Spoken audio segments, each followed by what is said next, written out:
Big ബോസിലെ എപ്പിസോഡൊക്കെ കണ്ടോ വെളി വന്ന ശേഷം? സത്യം പറഞ്ഞാൽ ബിഗ് ബോസിന്റെ എല്ലാ എപ്പിസോഡും കണ്ടിട്ടില്ല. കാരണം ഇപ്പം വന്നതല്ലേ ഉള്ളൂ. അപ്പോൾ ഞാൻ കുറച്ച് ഒന്ന് ഓക്കെ ആവാനായിട്ട് വിത്ത് ഫാമിലി ആൻഡ് എൻ്റെ ഒരു മൂവി ലോകമുണ്ട്. അപ്പോൾ അതിലേക്ക് കമ്പാക്ട് ബിഗ് ബോസിൽ നിന്ന് പുറത്താക്കിയത് പ്രേക്ഷകരുടെ തീരുമാനപ്രകാരം തന്നെയാണെന്ന് വിശ്വസിക്കുന്നു.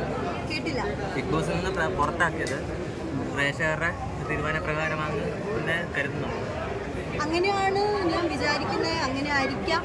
പ്രേക്ഷകരെ സപ്പോർട്ട് ചെയ്യണമെന്ന് വെൽക്കം കിറ്റ് അങ്ങനെ നോക്കിയിട്ട് നമുക്ക് അങ്ങനെ തോന്നുന്നില്ല. അല്ലാതെ നല്ല സ്നേഹം, നല്ല പോസിറ്റീവ് ഫീഡ്ബാക്കാണ്. കാരണം എനിക്ക് എയർപോർട്ടിൽ കിട്ടിയ റെസ്പോൺസ് അല്ലെങ്കിൽ അത് കഴിഞ്ഞിട്ട് കിട്ടുന്ന റെസ്പോൺസ് കണ്ടിട്ട് ഐ ഫീൽ ഇപ്പോൾ ഒന്നും വരേണ്ട ആളല്ലായിരുന്നു. ഈ അഖിൽമാരുടെ വിവാദം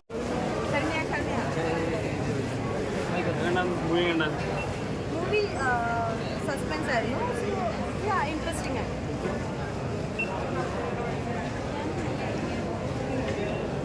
ഈ കാസ്റ്റിംഗ് കൗച്ച് ഞാൻ അതിൻ്റെ എൻ്റെ ഒരു ഇൻ്റർവ്യൂവിൽ ഞാൻ അത് പറഞ്ഞിട്ടുണ്ടായിരുന്നു. സോ ഞാൻ ആ പുള്ളി പറഞ്ഞൊന്നും കണ്ടിട്ടില്ല, കേട്ടിട്ടില്ല. ബട്ട് അതെനിക്ക് അതിൽ ഒരു ഇതില്ല എന്ന് ക്ലിയർ.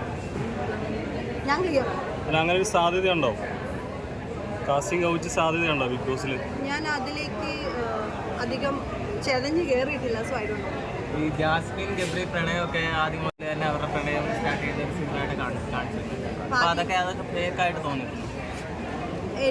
എൻ്റെ അറിവിൽ എനിക്ക് അറിയാവുന്ന ഒരു ട്രൂ ലവ് അങ്ങനെയല്ല. സോ എനിക്കറിയില്ല. അത് അവരുടെ ലൈഫ്, അവരുടെ ലൈഫാണ്. I don't know. ശരി, താങ്ക് യു. Thank you.